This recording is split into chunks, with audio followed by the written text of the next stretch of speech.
علشان انتم حبايبي وما اقدرش اتاخر عنكم خالص. النهارده جاي اشرح لكم الكامبين اللي عملته للجيم جرايند واللي بجد لفت الانظار جامد جدا، مش بس هنا على القناه، ده كمان عجب ناس كتيره جدا على البي هاند، والكومنتات كانت فوق الروعه. فالناس دايما كانت بتسالني هو البوسترات دي اتعملت ازاي او تفكر فيها ازاي؟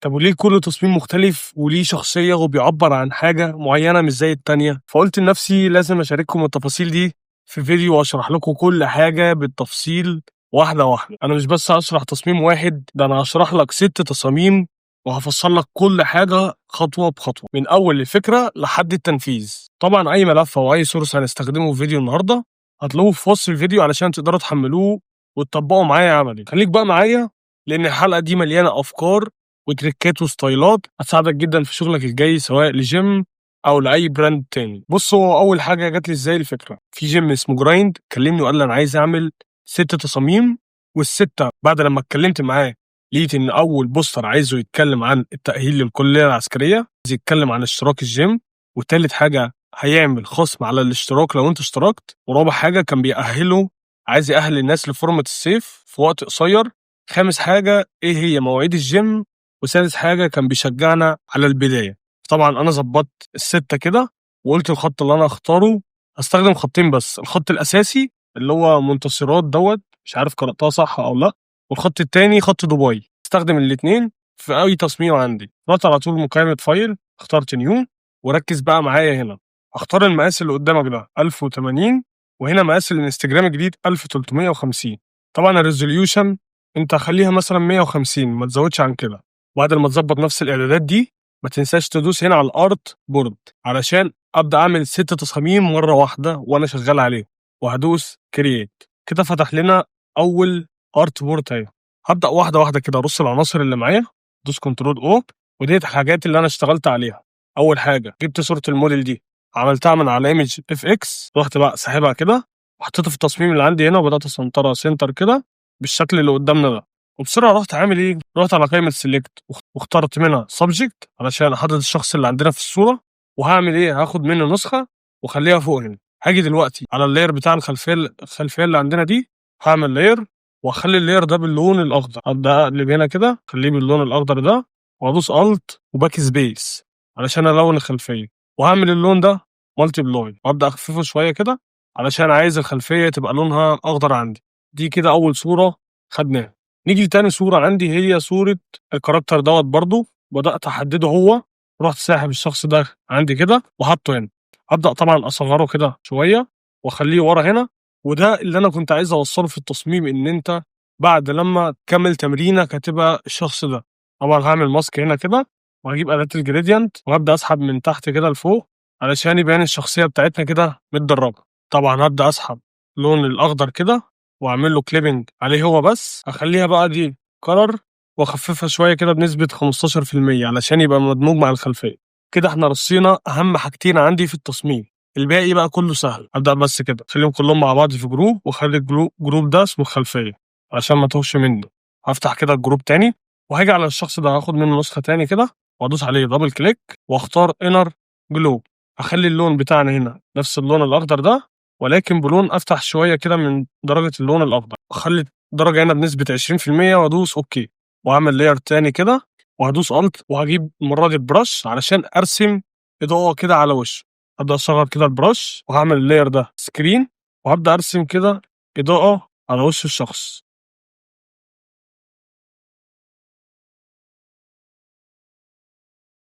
خففها بنسبة 6% كده. كده احنا عملنا الخلفية. هعمل جروب تاني كده وهسميه هنا الإضاءة، وهفتح اللاير ده أعمل لاير هنا وأخلي اللاير ده باللون الأسود، وهعمل جريدينت كده أسحبه من تحت لفوق على الشخصية علشان يبقى باين بالشكل ده.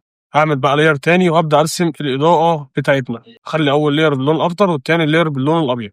هجيب البرش كده وهبدأ أعمل اللاير بتاعي هنا سكرين وهدوس كليك وهدوس اكس علشان اعكس اللاير اللي عندي وابدا اصغر الفرشه شويه وادوس كليك ابيض. ابدا اسحب الاضاءه اللي عندي دي هنا كده اكبرها خليها بالشكل ده، دي يعتبر هي اللي عامله الاضاءه اللي على الجنب عندي ده. ابدا اخد منها نسخه تاني واخلي النسخه دي لينير دوتش واخففها بنسبه 30%. بس ابدا اخد النقطه دي وامطها كده على الشخصيه وامطها تاني كده علشان تبقى راميه اضاءه على الشخصيه كلها. كده رسمت الاضاءه، فاضل اضاءه واحده كده ويبقى عندي التصميم خلص. ابدا افتح لير واخليه برضه لينير دوج، والمره دي اخليها لون ابيض. اعمل واحده هنا كده واخففها شويه واخليها هنا كده ما بين الشخصيه والتانيه.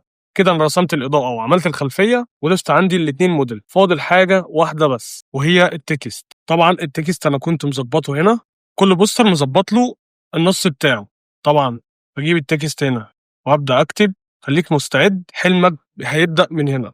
طبعا بالخط اللي اسمه منتصرات ده متهيألي. ابدا اخليها عندي هنا كده وادوس الت واسحب تاني هنا كده، وابدا اخد الكلمه التانيه اللي انا مختارها معايا هنا. بس المره دي هغير الخط اخليه دبي. ابدا اصغره شويه كده علشان يبقى الخطين على نفس المستوى. تمام كده. كده كتبنا التكست بتاعنا على الصوره. يبقى فاضل لنا بس اللوجو وخلاص. هسحب اللوجو والويب سايت بتاع الجيم وهبدا اظبطهم هنا كده في النص، وكده خلاص اول تصميم عندي خلص. طيب احنا دلوقتي خلصنا اول تصميم، انا عايز اعمل تصاميم تاني جنبها. دوس كليك يمين هنا وهتدوس على الارت بورد فيظهر لك الاربع نقط دي. لو دوست هنا كده كده فتح لك ان انت ممكن تعمل تصميم تاني. فكده تمام. كده خلصنا اول تصميم، نخش على تاني تصميم عندنا. طبعا دورت على صورة جيم فلقيت الصورة دي. هبدأ اسحبها عندي كده واحطها على التصميم، وهبدأ برضو اسنطرها هنا في النص تصميم عندي. وكده ضفنا الخلفية. هبدأ اقف دلوقتي تاني كده على الخلفية، هعمل لها بلور متدرج عشان مش عايز الحاجة اللي ورا دي تبقى باينة عندي في التصميم، علشان ما تزولنيش في الكتابة وانا برص العناصر بتاعتي. اروح على كلمة فلتر واختار بلور وتلت شيفت. ابدأ انزل النقطة اللي عندي دي هنا كده لحد الحتة دي، وهدوس اوكي وهدوس اوكي. ابدأ اكبر بس عندي التصميم شوية كده. بس تمام قوي كده. دي كده عندي ايه الخلفية. هبدأ دلوقتي هضيف الفيزا والتليفون دول. ازاي؟ هتلاقيني سايب لك الفيزا هنا كده. هبدأ احددها عادي سبجكت، وهعمل ماسك هنا، واعمل كل دوت كونفيرت سمارت اوبجكت. هبدأ اسحبها عندي كده في التصميم، وابدأ اصغرها كده واوقف الفيزا عندي بالشكل ده. هبدأ ادوس كليك يمين واختار برسبكتيف، وابدأ ادوس على النقطة دي واسحبها لفوق كده علشان تبان ان الصورة واقفة معانا كده بالزاوية. هدوس اوكي اصغرها شوية كده. كده ضفنا صورة الفيزا. دلوقتي هبدأ اعمل لها الظل بتاعها. هبدأ اخد نسخة من الفيزا كده وادوس كنترول يو، وابدأ اسحب السلايد ده للاخر عشان يبقى باللون الاسود، وادوس كنترول تي وادوس اختار النقطة دي كده وهدوس اوكي. هبدأ اطلعها فوق شوية كده عشان يبقى فيه تلامس، واخففها شوية بنسبة 60%. ونفس النظام اروح على قائمة بلور تلت شيفت وهنزل النقطة دي عندي هنا كده. هبدأ اصغر رجلين البلور ده واروح مزود البلور عندي كده شوية علشان تبان بالشكل ده. ممكن الف البلور بتاعي شوية كده وهدوس اوكي. كده عملنا اول ظل. هعمل لاير تاني واختار الفرشة اخليها باللون الاسود، واروح دايس كليك كده واروح مبطط الظل ده كده خالص عندي علشان اعمل كونتاكت شادو. ابدا اسحبها كده عندي واظبطها علشان تكون تحت الفيزا عندي. اجيب الاستيكه كده وابدا امسح الحتت اللي هي الزياده دي عندي. بس لما عملنا كونتنت شادو بقى في تلامس ما بين الفيزا والاب. كده ضفنا الفيزا. هضيف دلوقتي بقى التليفون جنب الفيزا. التليفون هيبقى بالمنظر ده. هبدا اسحبه عندي كده على التصميم. هبدا اصغره بالشكل ده وادوس هنا على النقطه دي عشان ابدا اوقف كده شويه، واخليه فوق الفيزا اللي عندي تبقى بالشكل ده كده، وهنزلها تحت شويه كده بتبقى بالشكل ده، وهدوس انت. كده ضفنا التليفون. برضه هنحتاج نعمل له الظل بتاعه. هبدا اخد نسخه كده منه، بدوس كنترول يو واخلي اللاير ده لون اسود، واروح قالب في الظل ده تحت كده. ابدا اظبط اخلي الاتنين كده يبقى لامسين بعض وادوس انتر. خليه بنسبه 60%. واعمل نفس النظام برضه. اروح على قائمه بلور واختار تيلت شيفت وابدا اجيبها كده عند اول التليفون، واصغر الرجول اللي عندي دي كده بتاعه البلور، وابدا اسحبه لفوق شويه كده. كل لما انزل كل لما الظل بيبقى جايس ايه حد قوي كده. ابدا ارفعه فوق شويه كده وهدوس اوكي. برضه هعمل لاير تاني كده او هعمل كونتاكت شادو. هعمل لاير هبطط كده اللاير ده خالص وابدا اظبطه هنا كده عند التليفون، خلي فيه تلابس ما بين التليفون والارضيه. بس تمام قوي كده. طبعا انا مش هعمل عندي الظل هنا تاني. هدوس الت وابدا اسحب الظل عندي كده علشان انجز في الوقت عندي. ابدا اعمل ظل هنا كده تاني برضو كده. هدوس الت واسحبه عندي هنا كده، اخففه شويه هنا كده، واروح ساحب ده هنا كده، واروح مخفف ده كده شويه. التاني برضو اللي انا ضفته واخففه شويه. وكده جت عند مرحله الكتابه. هاخد النص بتاعي اللي انا كنت مجهزه. اول حاجه كده النص ده هاخده كوبي. ممكن اسحب اللايرين بتوع الكتابه دول التاني عندي كده فوق التصميم بتاعي، اخليهم فوق خالص عندي هنا كده، وابدا اطلعهم فوق بالشكل ده، وابدا اكبره شويه كده. طبعا هو مش باين دلوقتي، وهقول لك هنعالج الموضوع ده ازاي. طبعا هعمل لاير هنا كده، وهعمل جريدينت ابدا اسحبها من فوق لتحت علشان تبان عندي كده الكتابه. كنت اخففها شويه تبقى بالشكل ده. اول جمله عندي كانت اشترك من بيتك، وتاني جمله عندي بعد لما احط النص بتاعي هنا التاني كده ابدا ادوس كنترول تي، اجيبه كده عند اول كلمه اللي عندي اللي فوق علشان يبقى كله مظبوط على نفس المستوى. ممكن ناخد الاتنين كده مع بعض نبدا نكبرهم شويه، وهدوس انت. يبقى التصميم ده بيعبر عن ايه؟ ان اشترك من بيتك بالفيزا او حتى بالتليفون. هبدا اسحب الجروب ده عندي تاني بتاع اللوجو، احطه فوق هنا كده هتلاقيه ظبط لوحده. كده عملنا تاني تصميم. علشان نعمل تصميم تالت هبدا هنا برضو اختار الاداه دي بتاعت الارت بورد، واقف هنا على اللاير ده وادوس زائد هنا، ارجعها تاني اداه الموف تول. كده خلصنا اول واحد بتاع التاهيل للكليه العسكريه، وتاني واحد في الاشتراك. عايزين نعمل واحد خاص على الاشتراك. طبعا انا جات لي الفكره ان هو خاص 50%، فرحت اخترت الصوره دي عملتها ايمج اف اكس كلمه 50% كده بشكل زي لافا وخلفيه جيم وور. بدات اسحبها هنا على التصميم اللي عندي وخليتها برضو سنتر، بس حسيت الصوره برضو هتبقى ناقص لها حاجه كده. طيب خصم 50% لفتره محدوده، فبدات برضو وليت صوره دمبل، صوره الدمبل ده وجواه ساعه. تعالوا برضو نضيف الدمبل ده في الصوره، وهقول لك ازاي ناخده وناخد الظل اللي فيه ده ما نرسمهوش تاني. ما علينا بالتحديد. هبدا اسحب كده الدمبل ده عندي في الصوره واصغره كده شويه قدام كلمه 50% علشان يبان في الصوره. اقول لك بقى دلوقتي ازاي تقدر تاخد الظل بتاعه وما ترسموش يدوي. هاخد نسخه من اللاير ده، بعد لما خدت نسخه من هنا هبدا اعمل ديليت للماسك ده، واجيب اي اداه تحديد. هبدا احدد الظل اللي عندي كده في الصوره كروكي، وهعمل ماسك. هبدا اعمل مالتي بلاي هنا، وهبدا بس امسح الظل اللي انا خدته اللي على الدمبل. احنا عايزين الظل اللي تحت الدمبل. وهدوس دلوقتي دبل كليك وركز معايا. السلايدر اللي تحت هدوس الت وابدا اسحبه شويه كده وهدوس اوكي. هبدا اجيب اداه الفرشه واخلي الفلوت بتاعها مثلا بنسبه 17%. هبدا امسح بس كده على الاطراف بتاعتنا دي علشان ما تبانش الحده بتاعه الظل بتاعنا، وهوريك دلوقتي بقى شكله عامل ازاي. ده شكل الظل اما خدناه من الصوره. طبعا الصوره بتاعتنا هنا اصلا هي محتاجه شويه تظبيطات في الدمبل هنا. ابدا اجيب اداه البرش وابدا امسح بس كده من تحت. طبعا لونه مختلف عن لون الخلفيه، انا عايزه يبقى لونه برتقاني شويه كده. ابدا اقف على اللاير بتاعنا كده وافتح القائمه دي واختار فوتو فلتر، واختار اللون الاورنج ده عليه مثلا بنسبه 40%، وهعمل كليبنج على الدمبل بس. بص هيبقى شكله عامل ازاي. من اللون الازرق ده خليناه لونه اورنج كده سايح مع الصوره. وحاجه تانية اخيره برضو هختار كيرفيس وهعمل كليبنج وابدا اغمقه شويه كده، وادوس كنترول اي، وابدا اجيب بقى البرش. هبدا اغمق عندي شويه هنا كده في الدمبل علشان يبقى فيه زي رسم في الاضاءه عندي هنا كده. بص بقى عامل ازاي. كده فاضل لنا ايه؟ هنكتب بس الجمله اللي انا كنت مجهزها، وهو عرض ما يتفوتش. هبدا اكتب كده الجمله اللي عندي هنا، عرض ما يتفوتش. هبدا اظبط الاتنين كده على نفس الجمله اللي عندي، وامسك الاتنين مع بعض كده واخليهم سنتر عندي في الصوره. اصغرهم بس شويه كده علشان يبقوا على نفس الخط بتاع الصوره اللي جنبها. ممكن بقى اعمل حاجه كده بسيطه، اختار اللون الاورنج ده وهعمل هنا شيب كده على كلمه خصم علشان تبان عندي في الصوره. ادوس الت وابدا اسحب الحته دي بس كده، وهبدا انزلها تحت الجمله بتاعتنا. كلمه خصم دي اخليها باللون الاسود علشان تبان. بصوا كده التصميم بقى عامل ازاي. عملت كلمه عرض ما يتفوتش وخصم 50% على الاشتراك السنوي لفتره محدوده. طبعا الكلمه عندك لو شايفها مش واضحه كده هتعمل لاير، واللاير ده هتخليه لونه اسود، وهتعمل جريدينت من فوق لتحت كده وتخليه تحت الكلام علشان يخلي الكلام واضح عندك. كده انا خلصت اول حاجه وتاني حاجه وتالت حاجه. رابع حاجه فورمه السيف. انا اخترت فورمه السيف، اخترت الموديل اللي عندي ده، عملته طبعا بالذكاء الاصطناعي. هو شخص واقف في الجيم ولابس العوامه بتاعه السيف دي علشان اوضح ان انت في السيف لازم لما تكون خلع التيشيرت بتاعك يكون الفورمه بتاعتك كويسه. فعملت الموديل ده. فهرجع هنا للتصميم بتاعي واضيف ارت بورد رابعه، وابدا اسحب الموديل اللي عندي ده اخليه هنا في التصميم واعمله سنتر هنا. نفس اللي عملناه في التصميم الاولاني. هبدا اعزل الشخص عن الخلفيه علشان اخلي الخلفيه برضو لونها اخضر كده شويه. احدد الشخص كروكي كده اي حاجه واخد منه كوبي. هاجي هنا على الخلفيه هعمل لاير واخلي اللاير ده باللون الاخضر. ادوس الت باك سبيس وهقلب اللاير ده مالتي بلاي واخففه شويه بنسبه مثلا 75%.